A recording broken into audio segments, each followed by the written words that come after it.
Hi everyone, and welcome to the REFSIX Weekly. We are back after a Christmas break, and we are back in another lockdown, the third lockdown. Today, I'm joined by my co-host John, Uh, and we have a special guest from Hythe Town Football Club. He's the chairman. His name's Paul Markland. Paul, do you just want to introduce yourself? Yeah, hi. Well, I'm Paul Markland, chairman of Hythe Town Football Club, and have been for the last 20 years for my sins.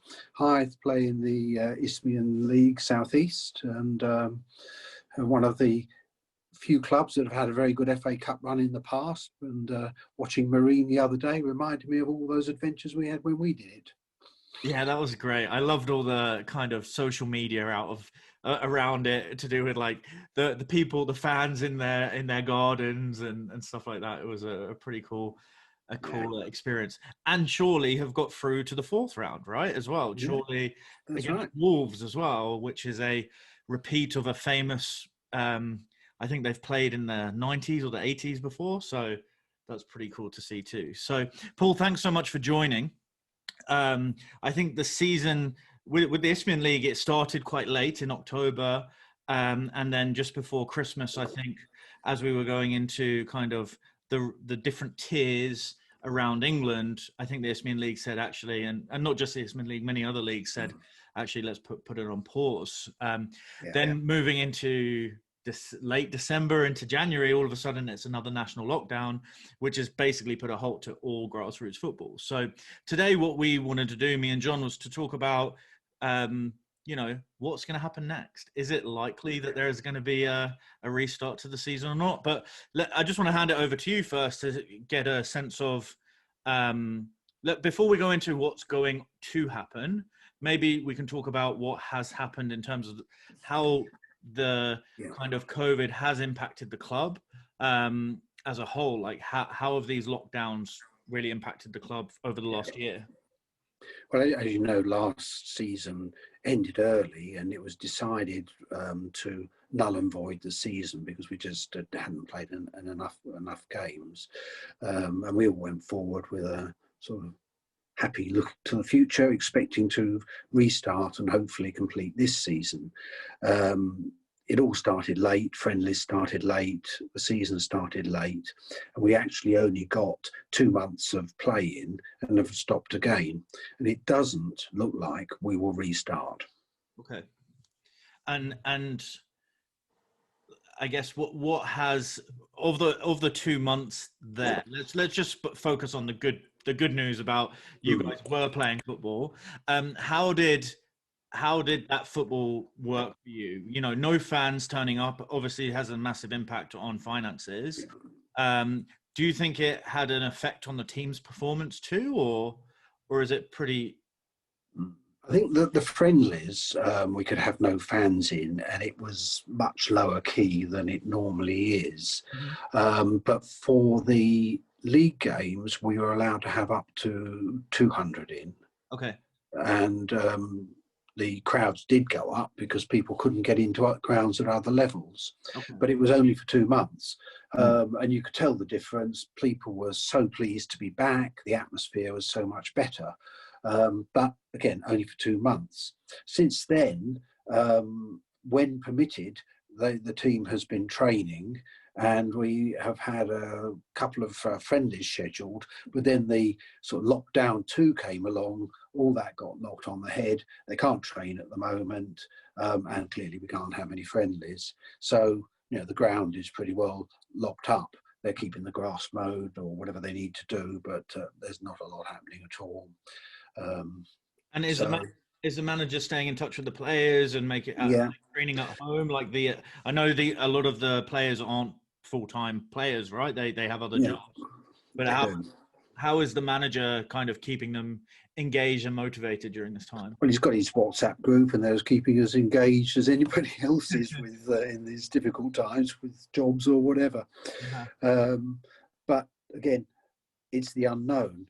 Now, our league, the Isthmian League, is part of what they call the Trident League with the Northern and Southern Leagues. And last week, the advice came out from the centre that given the extent of the lockdown and the spread of COVID, that it is unlikely that this season will complete. And they're going to ask the clubs to vote, but their advice is to vote no, we won't complete. We'll null and void the season. Okay. Is that something that was the decision last year as well, a kind of a group consensus from the clubs as well? It was, but it was a more informal consensus. This is a formal vote, although I suspect it's already been decided looking at it, if the advice is no. But we did have an online meeting, a Zoom meeting of all the clubs before Christmas in December, when we were talking about restarts and so on.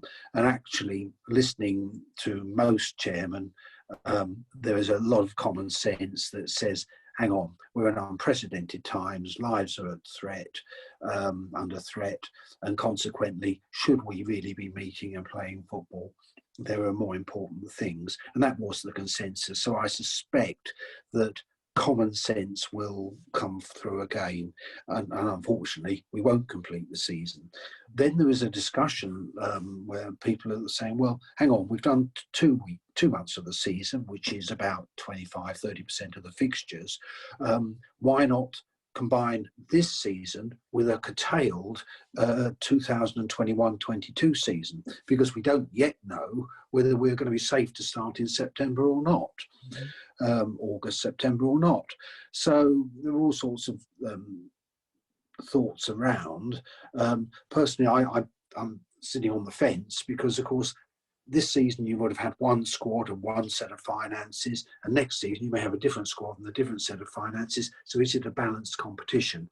And if the season does start on schedule in August and COVID is over and done with through injections and whatever, vaccinations, we might as well have a complete season anyway. It's kind of like hindsight from...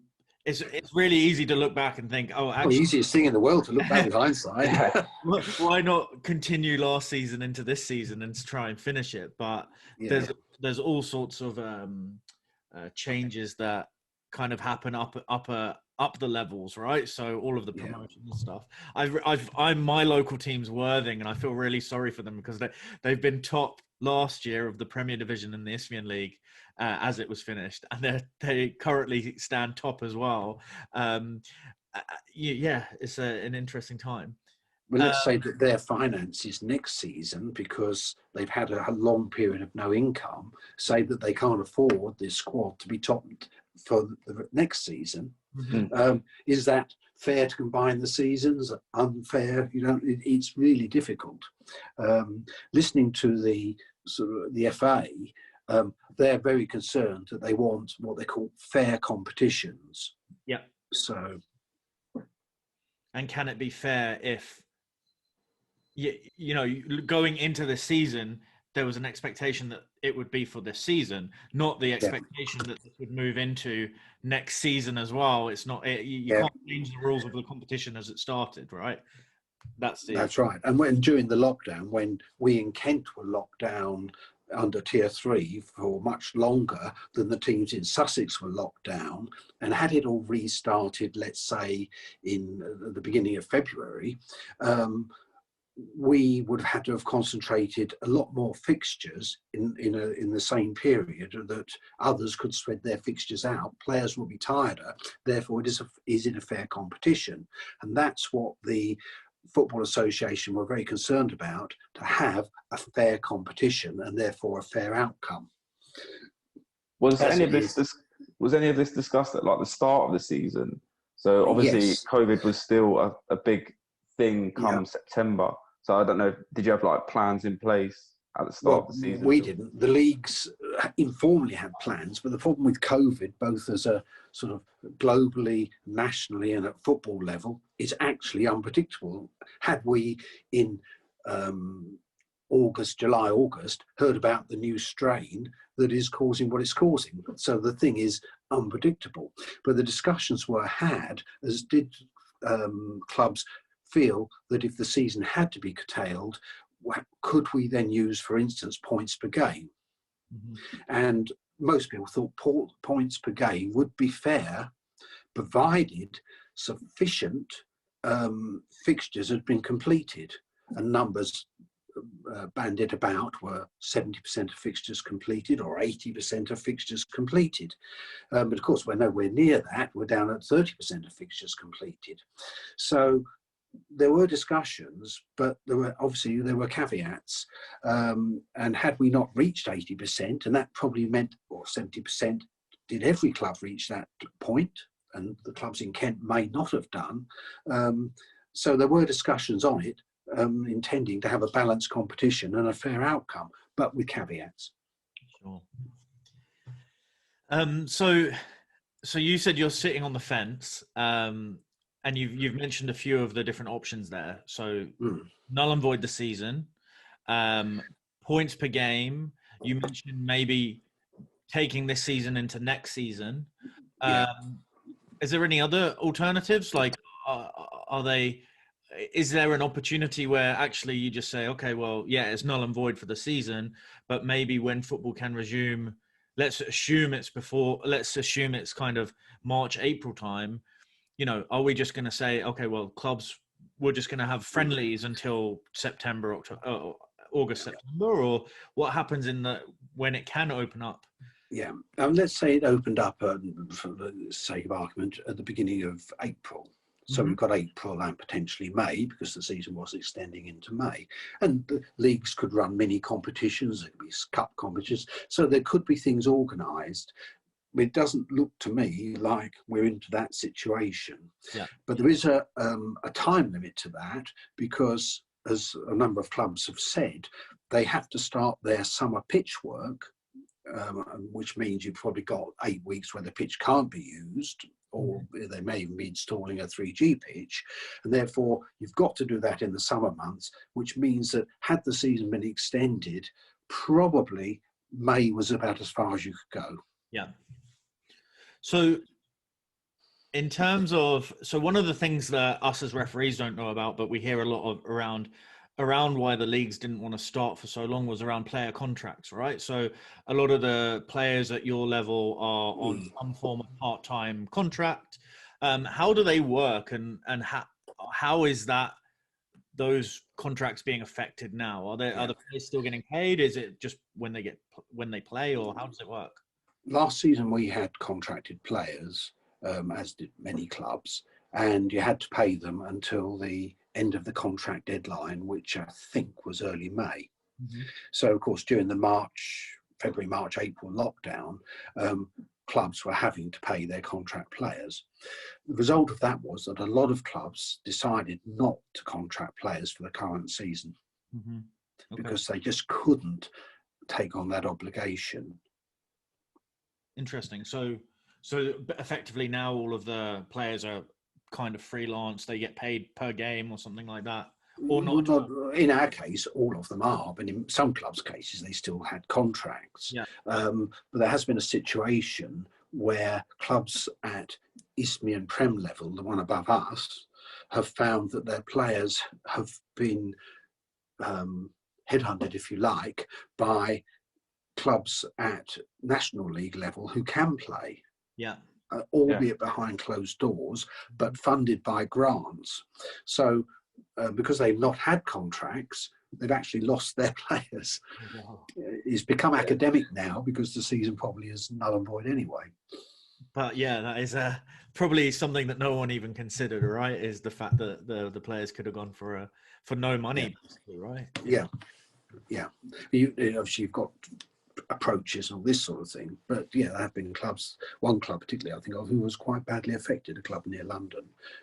So with what you just said, like if your club has moved to, or a club has moved to not having contracts for this season, where is money being lost now in the club? So there was a lot of talk is, well, all these clubs are losing money, but if the players aren't being paid because there's no contracts now, what are the ongoing costs associated with a club? You've got to think that there's no gate income, no secondary income from bars, no income from programs, lottery tickets, match tickets. All those sorts of things don't exist. consequence of that is that the clubs, that income would have gone towards players, and clubs that clearly haven't got that income. Perimeter advertising and probably sponsorship all go towards paying players. Those things have mostly disappeared. You've got the issue with people who've paid their season tickets at the beginning of the season. Are they going to want a refund? Quite likely, if they've got any sense. And commercial sponsors are really up against it, many of them. Therefore, the clubs haven't got the income to pay the players anyway. What other costs have you got? That you've got insurance, any rents that you pay. Local authority rates have been waived for this year, which has been a lifesaver for many. Ground maintenance, the standing charges on utilities. Fortunately, there have been some grants coming through from the government that have sort of helped to cover those routine costs. But where a club has chief executives and people like that who need to earn their salary, clearly they've had to furlough those. Mm-hmm. Interesting. John, do you have any questions? Yeah, obviously most clubs and things have like a vision, don't they? So, for example, they bring in a manager and have like a 5-year plan. Obviously, with 2 seasons being null and voided, or potentially one null and voided and a second potentially coming, do you have to rethink that, or do you just sort of delay 2 years of what that 5-year plan was, or do you have a totally new strategy? I think you have to adapt, because the income next season, assuming we're back to normal, may not be the same. People may not be able to afford to come to football matches. Local businesses who've shops particularly who've had to close may not be able to afford their advertising or their sponsorship.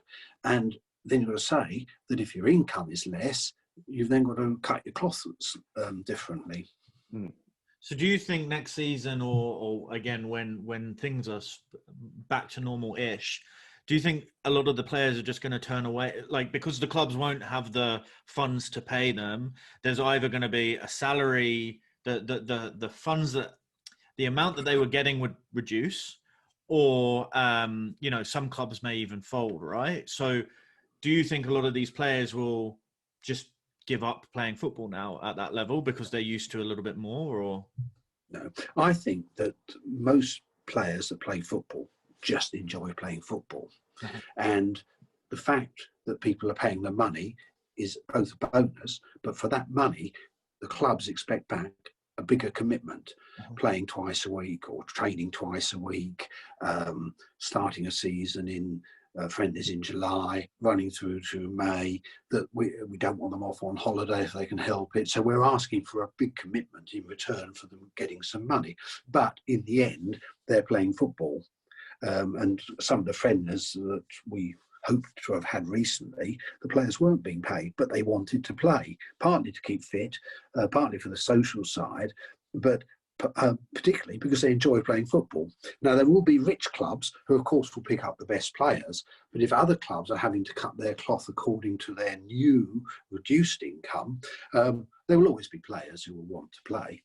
And it may not be players at that level.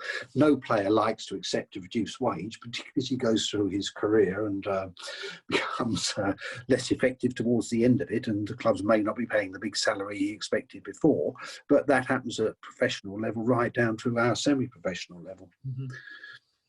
And I guess from everything that you've witnessed over the last 6 to 9 months, even 12 months, how do you think football is going to change once things are back to normal at your level? We've seen a lot of clubs, even before COVID hit, were recording games and putting them out there. You are one. Do you think there's going to be, a change to live streaming games? Do you think do you predict that actually once everyone's vaccinated, you're going to have higher crowds? Like what do you, I know it's everyone's guessing game right now, but is there anything that you have a gut feeling of? I think with live streaming, unless you've got multiple camera points, we're not going to be up to a professional standard. And therefore, if you've only got 1 or 2 cameras, you can charge a little bit of money. But we much prefer people to come in. It provides a greater atmosphere. Okay, more people on the referee's back, which may or may not be a good thing from the referee's point of view. More touchline referees who certainly always know better than the referee himself. And having been a referee, I can sort of sympathise with that. But yeah, I think there'll still be people wanting to watch football. There'll be, I worked in the past in the holiday industry, and there's a hell of a pent-up demand. Once we can all go on holiday, boy, will we be going on holiday. Once we can all go to football matches, boy, will we be going to football matches. Yeah, so it's just making sure you can capitalise on it when they're back and correct coming back, and I guess that's with good performances and good beers. Well, in which order? Yeah, exactly. So it would be remiss for us not to talk about kind of your role as a chairman and your thoughts on refereeing in the league. Not to say, we're not asking you to say who's a great referee, who's not, but just kind of advice to referees maybe who listen, who are at that level, who are aspire to be at that level. What do, maybe not yourself, but what do the managers ever have conversations with you about refereeing? Does the players, or what do you hear? And, what advice would you give to referees coming to Hythe or another Isthmian team, Yeah. Okay, well, we won't name names in that case. No.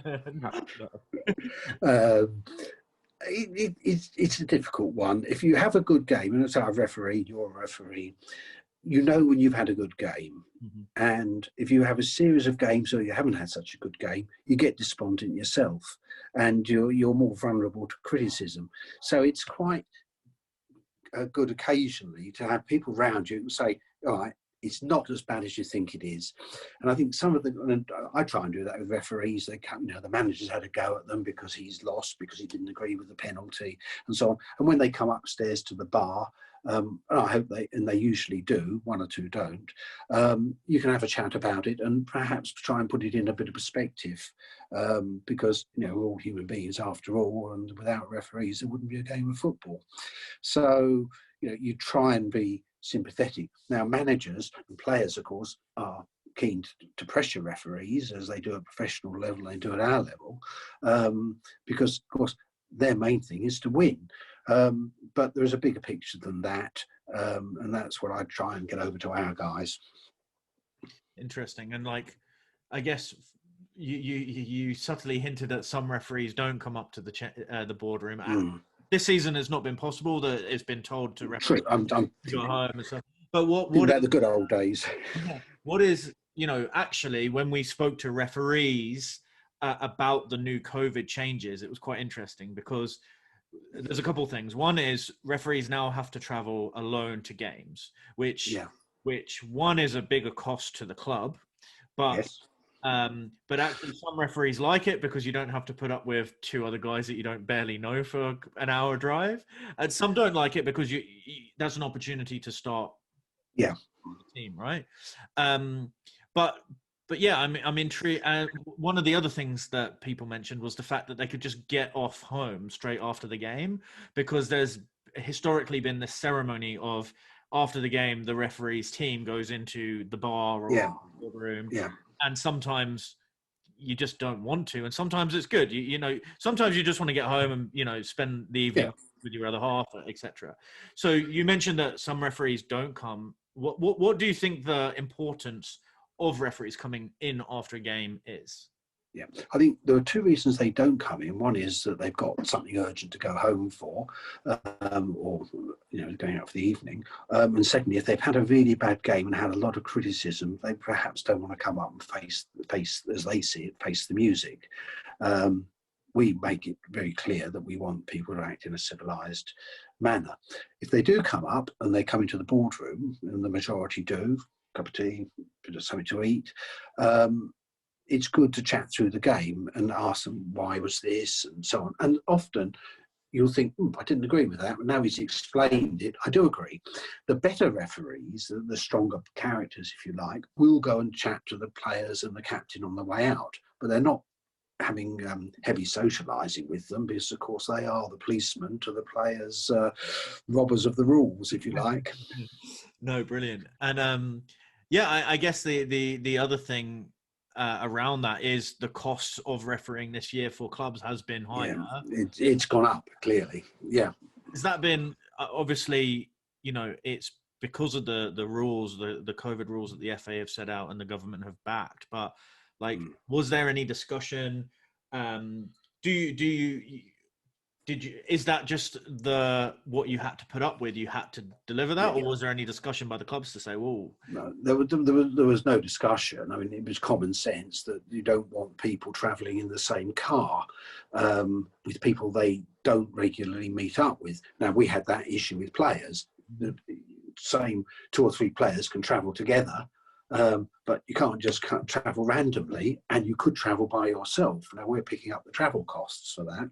So overall, COVID costs clubs a lot more money. It costs companies a lot more money. It can cost individuals more money, and unfortunately, it can cost people their lives. So we picked up a lot more cost, signage, extra stewarding, and things like that. And the additional cost for referees was only a small part of the costs we did pick up. But there was a grant from, I think it was central government, of £7,000 towards all those things, like in the bar, serving at tables, you need more staff. And therefore, I think pretty well that a club at our level, this won't be higher than us, that extra cost was covered off, fortunately. Cool. John, did you have any questions? I know you're an assistant referee at Paul's level, so yeah. Any refereeing specific questions? I'll look out for him. Yeah. I'll be in and around when this all starts again. My main thing is like first impressions. Like we turn up to the game generally and meet you guys, like the chairmen, secretaries. Like, from us, what do you want to see? Like pre-match, really. Like it's a bit of a strange one, isn't it? Sometimes we talk about how you're getting on, how we're getting on, but is there anything like you look for in us, like during that pre-match time? Not really. I think you generally, the guys will come in, they'll come upstairs quite early, in our case upstairs where the bar is, have a cup of tea, have a bit of a chat. They'll chat amongst themselves to get to, they'll get to know each other better if they are new partnerships. And then they go downstairs to the changing area, and the professionalism does kick in, because at that stage there are all sorts of procedures you've got to go through, and now you are the policeman.